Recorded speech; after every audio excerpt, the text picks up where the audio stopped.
Buen día, nosotros somos el grupo número 3 y el día de hoy estaremos hablando sobre las hiperammonemias congénitas y adquiridas. Siguiente, por favor.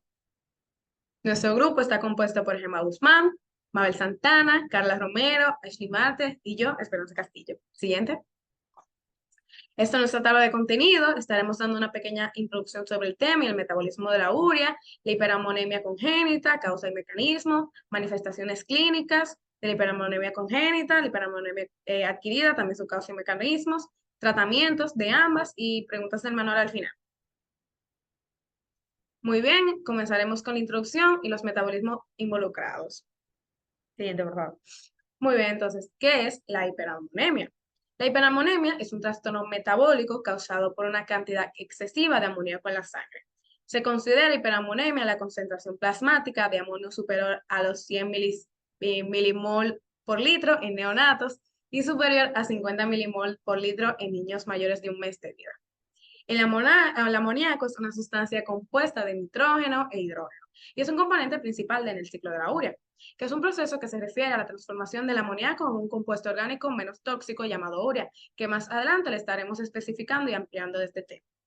Por lo tanto, un exceso de amoníaco representa un mayor nivel de efectos tóxicos en el cuerpo. Esto afecta particularmente al sistema nervioso central, que forma el componente principal del sistema nervioso, que comprende el cerebro y la médula espinal. Siguiente, por favor. Muy bien, ahora le estaré hablando sobre los tipos de hiperammonemia. La principal es la hiperammonemia congénita, que su principal causa son los defectos genéticos en las enzimas del ciclo de la urea, que una compañera más adelante les estará especificando cuáles son estos tipos de enzimas. En cuanto a la genética, las mutaciones en los genes responsables de estas enzimas son heredadas de manera autosómica recesiva o ligada al X y resultan en la producción de enzimas no funcionales o insuficientes. La presentación de esta enfermedad se puede ver desde el nacimiento o al principio de la infancia debido a la incapacidad del recién nacido de procesar el amoníaco eficientemente desde el principio de su vida. Luego tenemos, siguiente por favor, la hiperammonemia adquirida. La causa principal de este tipo es que pueden ser por condiciones o factores externos que afectan el metabolismo del amoníaco. Entre estos tenemos enfermedades hepáticas, que el hígado es el principal órgano responsable de la detoxificación del amoníaco. Enfermedades hepáticas severas comprometen esta función llevando a una acumulación de amoníaco en nuestro cuerpo. También está la cirrosis, que es una cicatrización crónica del hígado que reduce su capacidad funcional. La hepatitis fulminante, que es la inflamación aguda y severa del hígado que rápidamente reduce la función hepática, y entre otros factores. Esta se puede presentar en cualquier momento de la vida, dependiendo de cuándo se desarrollen en condiciones o se presenten factores externos. Siguiente. Muy bien, ahora les voy a hablar sobre la producción del amoníaco. El amoníaco se produce de varias formas, tanto en la naturaleza como en procesos industriales, pero como estamos en bioquímica, simplemente me concentraré en la biología del amoníaco. Entonces, en primer lugar, tenemos que se da por degradación de proteínas, que en organismos vivos, como los seres humanos, el amoníaco se produce durante la desaminación de aminoácidos, un proceso en el cual el grupo amino se elimina y se convierte en amoníaco. También se da por acción bacteriana, que en el suelo y en el intestino de los animales, ciertas bacterias descomponen la materia orgánica que contiene nitrógenos como proteínas y urea, liberando amoníaco como subproducto. Este proceso se le conoce como una amonificación. Luego tenemos la fijación del nitrógeno, que algunas bacterias fijadoras de nitrógeno convierten el nitrógeno gaseoso en amoníaco. Esto ocurre en las raíces leguminosas y otros organismos simbióticos como bacterias del género Rhizobium. Y por último, la nitrificación y desnitrificación, que en el ciclo del nitrógeno, el amoníaco puede ser convertido en nitritos y nitratos por bacterias nitrificantes y luego pueden volver a ser convertidos en amoníaco por bacterias desnitrificantes. Siguiente, por favor. Muy bien, ahora le estaré hablando sobre la relación en la síntesis de glutamina y el ciclo de urea. La síntesis de glutamina y el ciclo de la urea están estrechamente relacionados en el manejo del amoníaco, un compuesto tóxico que, como lo mencioné, se da durante el metabolismo del aminoácido. En los tejidos periféricos, como el músculo y el cerebro, el amoníaco se exositifica formando glutamina. La enzima glutamina sintetasa cataliza la conversión de glutamato y amoníaco en glutamina. Esta glutamina actúa como un transportador no tóxico del amoníaco en la sangre, llevándolo hasta el hígado y en los riñones, que le comenté previamente, que es donde se da su síntesis, el ciclo de la urea. En el hígado, la enzima glutaminasa convierte la glutamina de nuevo en glutamato y amoníaco. Este amoníaco liberado entra al ciclo de la urea para ser convertido en urea, que es menos tóxica y puede ser excretada por los riñones. La síntesis de glutamina ayuda a regular los niveles de amoníaco en sangre y protege al organismo de la toxicidad del amoníaco. Siguiente slide. Muy bien, ahora yo les estaré mostrando rápidamente el metabolismo de la urea. Eh, Muy bien, y ahora tenemos el ciclo de la urea. Como podemos ver aquí, primero entra el amoníaco a la matriz mitocondrial y se une con bicarbonato. Y gracias a la enzima carbamilfosfato sintetasa 1 se convierte en carbamilfosfato, utilizando dos moléculas de ATP y como cofactor el magnesio. Entonces, el carbamilfosfato se une a la L-ornitina y con la enzima ornitina transcarbamilasa se convierte en L-citrulina, liberando así una molécula de fosfato libre. Entonces, la L-citrulina sale de la matriz mitocondrial hacia el citosol y ahí se une a L-aspartato y con la enzima argininoxoxinato sintetasa 1 se convierte en argininoxoxinato. Esta reacción se da con una molécula de ATP y se usa como cofactor nuevamente el magnesio. Luego, la argininosuccinato con la enzima argininosuccinato liasa se divide en fumarato y L-arginina. Y la L-arginina con la enzima arginasa y H2O se divide nuevamente en urea y L-ornitina. Así, creando la urea y la L-ornitina entra nuevamente a la matriz mitocondrial para ayudar nuevamente en el ciclo de la urea. Muchas gracias. Hola, yo soy Gemma Guzmán y yo les hablaré sobre la hipermolemia congénita. Bien, pues la hipermolemia congénita es una condición. ¿Qué? ¿No entendí? Hola, mi nombre es Gemma Guzmán y ahora yo les estoy hablando sobre la hipermolemia congénita. Pues la hipermolemia congénita, esta es una condición médica en la cual hay niveles anormales altos de amoníaco en la sangre desde el nacimiento, como mencionó mi compañera Angie. Pues normalmente el hígado convierte el amoníaco en urea y esta urea luego se excreta por la orina. Entonces, en la hipoamonemia congénita hay problemas en este proceso, cual causa la acumulación de este amoníaco en la sangre. Entonces, viendo este ciclo, en la hipoamonemia congénita, esta se caracteriza porque hay defectos en los genes que codifican las enzimas para el ciclo.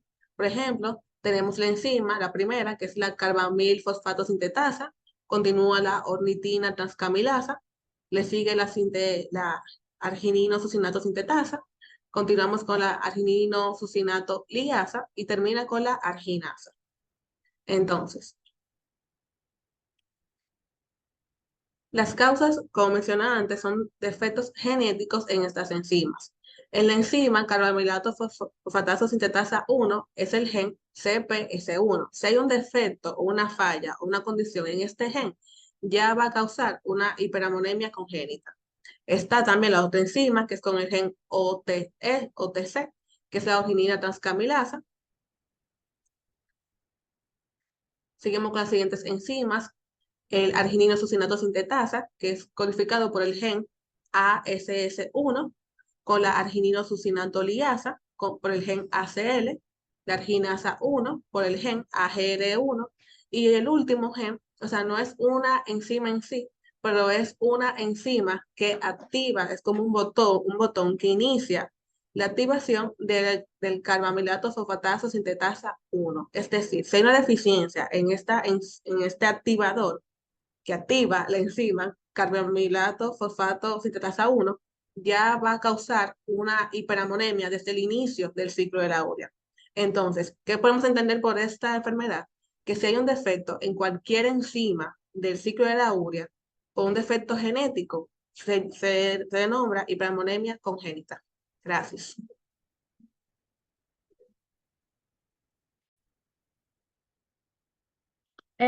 Muy buenos días, mi nombre es Carla Romero y en el día de hoy les estaré hablando sobre lo que son las manifestaciones clínicas. Muy bien, continúa por favor.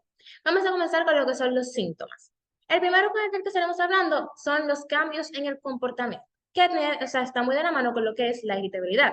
Esto ocurre porque el amoníaco va a interferir en la síntesis y la liberación de diferentes neurotransmisores que son sumamente claves, como es el glutamato, que es un excitador, y el GABA, el cual todos conocemos que es un inhibidor por, o sea, por preferencia. Entonces, ¿qué es lo que pasa? Tenemos que en el cerebro va a haber un exceso de amoníaco y el amoníaco se va a convertir en glutamina. Entonces, mediante la enzima glutamina sintetasa, va a ocurrir un aumento de la glutamina en los astrocitos, que son las células gliales más abundantes que tenemos en el cerebro, y esto va a hacer que haya una disfunción de la célula. Entonces, después tenemos lo que es el letargo y la fatiga. ¿Qué pasa? Nuevamente tenemos que el amoníaco reduce los niveles de alfa-cetoglutarato, que es un intermediario esencial del ciclo de Krebs, el cual ya todos conocemos. Entonces, por esto se va a disminuir la producción de ATP en las neuronas, dando así el letargo y la fatiga que tienen estos pacientes. Seguimos con lo que es, muy bien, con lo que es el vómito. Básicamente, como ya sabemos, tenemos que el centro del vómito está en la formación reticular del bulbo. Entonces, el amoníaco puede atravesar la barrera hematocefálica y esto va a estimular esta misma región del cerebro, la cual está, o sea, la cual es responsable del reflejo del vómito. Después tenemos lo que es la desorientación, que tiene que ver con la confusión. En esta, nuevamente, tenemos el exceso de amoníaco y de la glutamina, la cual va a afectar a los neurotransmisores, lo cual ya mencionamos anteriormente, y esto va a alterar la comunicación neuronal y va a provocar la confusión que sufren estos pacientes. Eso también está muy relacionado con lo que es el edema cerebral, que estaremos viendo un poquito más adelante. Seguimos con lo que es la somnolencia en los pacientes, como ya mencioné anteriormente. Durante el mismo vamos a tener la disminución del ATP. ¿Por qué? Porque va a haber una interferencia en el ciclo de Krebs, que va a reducir la actividad cerebral. Entonces, después tenemos el coma. Y este está relacionado con lo que es el edema cerebral. Pues entonces vamos a empezar hablando de con lo que es el edema cerebral. El edema cerebral o sea, ocurre cuando los astrocitos, o sea, los astrocitos van a metabolizar el amoníaco a glutamina. Entonces, va a haber una acumulación excesiva de glutamina en los astrocitos, lo cual va a provocar un aumento osmótico que va a atraer el agua y va a causar un edema. Entonces, ¿qué pasa? El edema puede comprometer la integridad de la barrera hematocefálica, como ya se vio. Entonces, esto tiene mucho que ver con lo que es el coma. ¿Por qué? Porque como tenemos un coma, esto lo que dice es que el edema es tan significativo debido a la acumulación de la glutamina. Entonces, por esto va a aumentar la presión intracraneal y va a comprometer gravemente la función cerebral y va a llevar al coma justamente. Continúa, por favor. Muy bien, ahora vamos a seguir con lo que son las pruebas diagnósticas, que son 4. Vamos a comenzar con la más básica de todas, que es la medición del nivel de amoníaco en sangre. Esta es la prueba más directa que se puede hacer y básicamente en la misma lo que queremos ver son los niveles elevados de amoníaco en sangre, lo cual nos va a confirmar un diagnóstico de hiperamonemia. Después seguimos con la prueba de función hepática. En esta prueba vamos a evaluar la función del hígado y eso nos va a ayudar a determinar si la hiperamonemia está relacionada con una enfermedad hepática. Entonces, en la misma vamos a estar buscando o sea, anomalías en esta prueba, la cual van a indicar un daño o una disfunción hepática. Es importante tener en cuenta en la misma la bilirrubina y la albúmina. Por favor, ok. Ahora seguimos con lo que es la prueba de electrolitos y los gases en sangre. Esa es una prueba que puede ayudar a detectar los desequilibrios electrolíticos y la acidosis metabólica, que puede ocurrir en pacientes que tienen hiperamonemia. Entonces, es lo mismo, nuevamente, queremos ver si hay un desequilibrio que puede indicar complicaciones metabólicas que estén asociadas justamente con esta enfermedad.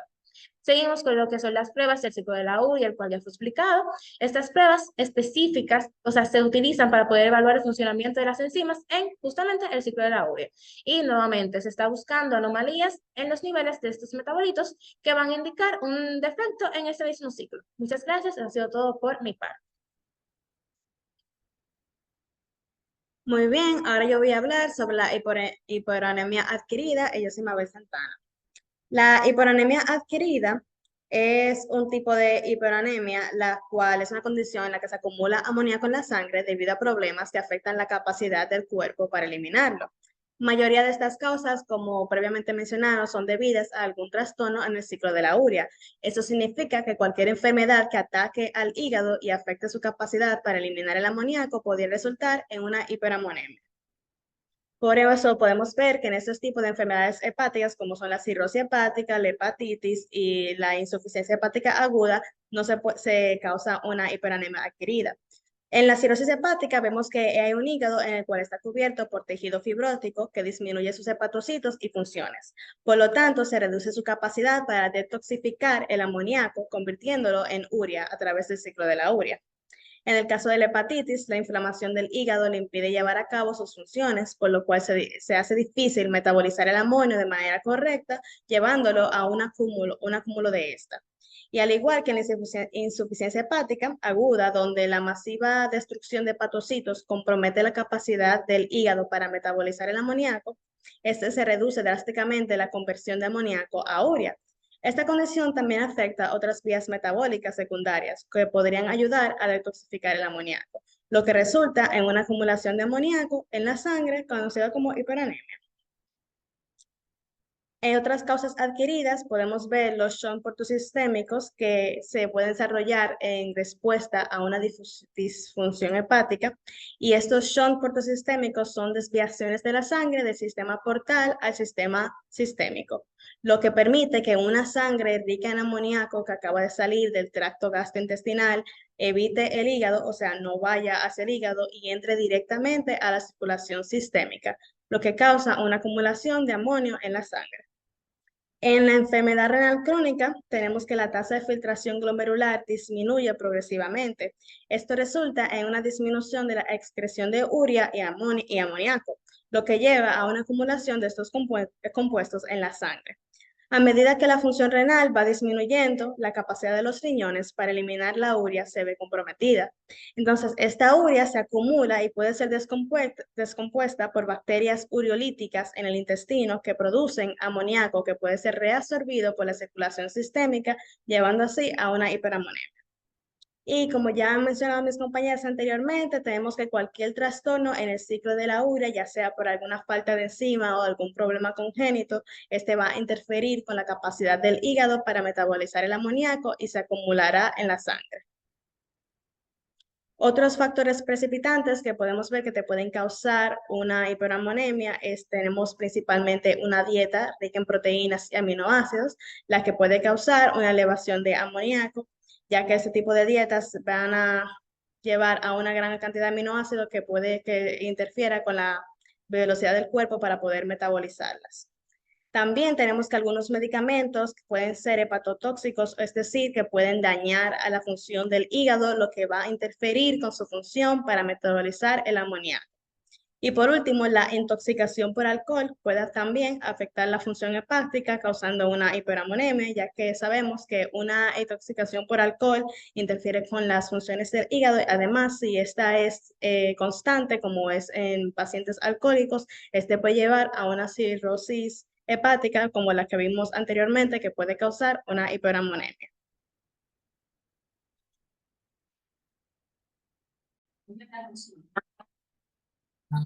Ok, mi nombre es Ashley Marte y yo le estaré hablando sobre los diferentes tratamientos.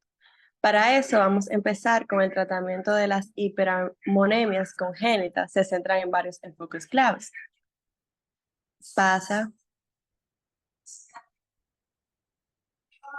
Para eso comenzaremos con lo que es la restricción dietética y manejo nutricional. Esto lo hacemos haciendo una alimentación de la ingesta de proteínas en la dieta para reducir la producción de amoníaco. Esto se logra mediante el uso de fórmulas médicas especiales que son bajas en proteínas pero adecuadas en nutrientes esenciales.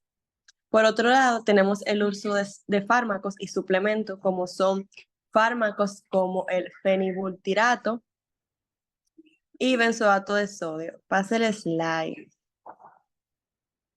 Ok, como seguía diciendo, que son utilizados para ayudar a eliminar el exceso de nitrógeno en forma de compuestos más solubles y esquetables, como fenilacetato y benzoato respectivamente.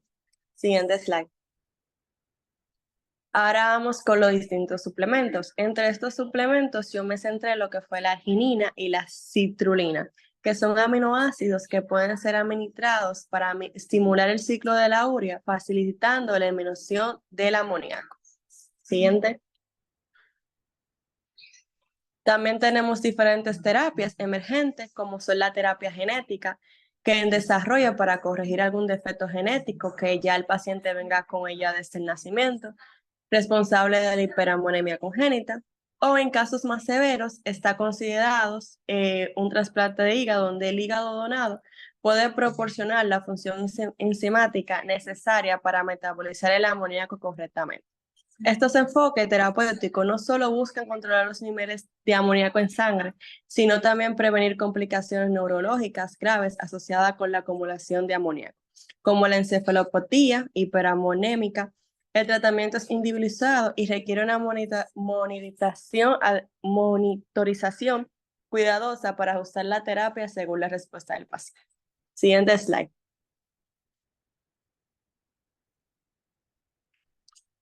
Siguiente.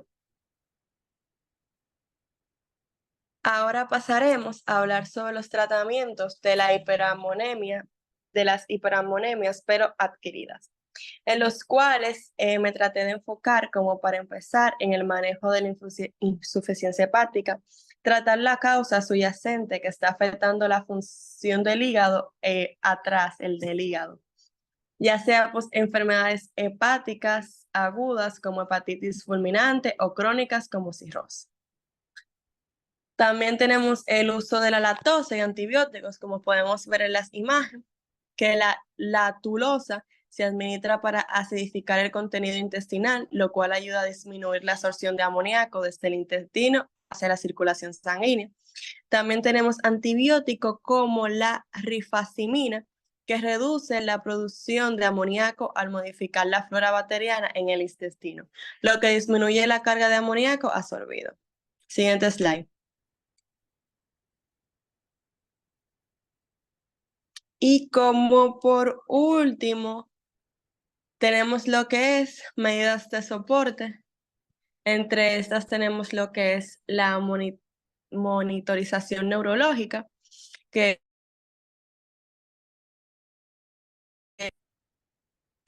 eso fue todo. Estos enfoques integran busca reducir los niveles elevados de amoníaco en sangre y prevenir complicaciones neurológicas graves asociadas. También a veces utilizamos una monitorización neurológica para detectar, como ya mencioné, encefalopatías y algunos en casos severos cuidados intensivos que proporcionan soporte de vida. Gracias. Buenos días, mi nombre es Carla Romero nuevamente y yo le estaré continuando con lo que son las preguntas del manual. Vamos a comenzar con lo que es el caso clínico en cuestión. Tenemos a Josefina, una niña de 9 meses de edad, había tenido un desarrollo normal hasta los 6 meses de edad cuando comenzó a ingerir alimentos no lácteos, lactancia materna, que hasta el momento había sido su única fuente de alimentación. Al comenzar a recibir una dieta mixta, se puso irritable, menos alerta y comenzó a vomitar. Cuando fue llevada al hospital tenía ataxia y no reconocía a sus padres. Su estado de conciencia se fue deteriorando y llegó al coma. La circunferencia de su cráneo era pequeña para su edad y su hígado estaba aumentado de tamaño. Las transaminasas en suero estaban elevadas. La orina tenía una reacción alcalina neutra debido a la excreción de amonio. En la orina había glutamina, la cual se encontraba aumentada en suero. El amonio en sangre estaba aumentado, pero regresó a los niveles normales cuando se suspendieron las proteínas por 48 horas y la paciente fue dializada. La urea de la orina estaba muy reducida. Una vez estabilizada, Josefina comenzó a recibir una dieta hipoproteica e hipercalórica y su condición mejoró. El hígado alcanzó su tamaño normal, al igual que las transaminasas, y la niña volvió a reconocer a sus padres de nuevo. Todas las enzimas del ciclo de la urea estaban normales, excepto la ortin transcarbamilasa, que no se detectó en la biopsia hepática. Muy bien. Ahora vamos a responder las siguientes 3 preguntas, comenzando ¿por qué aparecen los síntomas cuando se inició la ablactación? Explique la o las causas de los signos y síntomas que presentó Josefina y por qué mejoró con la diálisis. Muy bien. Vamos a comenzar con que la aparición de los síntomas se va a deber al incremento de la carga de proteínas, lo que aumentó la producción de amonio que no pudo ser eliminado eficazmente debido a la deficiencia que ya vimos que tenía de la ortina transcarbamilasa. Por tanto, esto llevó a la acumulación de amonio en sangre y y por ende se va a causar los síntomas neurológicos severos que ya vimos que tenía Josefina. Entonces, después tenemos la pregunta de la diálisis, y la diálisis mejoró su condición al eliminar el amonio excesivo en la sangre. La siguiente pregunta es, ¿existe un amonio de origen intestinal? ¿Y qué hace el intestino con el exceso de amonio? Muy bien. En efecto, sí, existe un amonio que es de origen intestinal. El intestino produce amonio a partir de la degradación de proteínas y la actividad bacteriana. El exceso de amonio se va a transportar al hígado para su eliminación mediante el ciclo de la urea, el cual ya vimos. Sí, ok. La siguiente pregunta es, ¿qué es el balance nitrogenado? Positivo, negativo, neutral. ¿Cómo afecta la cirugía, el estrés y la sepsis en la fase aguda al balance nitrogenado? ¿Y cómo se relaciona con la producción del amonio?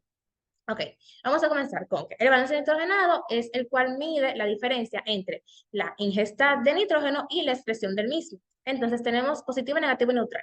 El positivo es cuando la ingesta va a superar a la excreción del mismo. Eso se ve en el crecimiento y en el embarazo. Después tenemos el negativo, en el cual la excreción va a superar a la ingesta. Eso se ve en desnutrición y en las enfermedades. Y por último tenemos el neutral, el cual es un equilibrio entre la ingesta y la excreción del mismo. Entonces, la cirugía, el estrés y la sepsis pueden inducir un balance nitrogenado negativo, o sea, la excreción va a superar la ingesta debido al catabolismo proteico aumentado, lo que va a incrementar la producción de amonio. Continúa, por favor. Muy bien, entonces ya aquí tenemos la lista de preguntas que podemos encontrar en el manual. Esas preguntas fueron respondidas durante la exposición. Se las dejamos aquí por si acaso quieren revisarlas y quieren comprobar para que puedan estudiar. Continúa, por favor. Son 8 preguntitas. Nosotros decidimos exponer las 3 que no fueron directamente respondidas durante nuestra exposición. Y ya, eso ha sido todo por nuestra parte. Muchas gracias.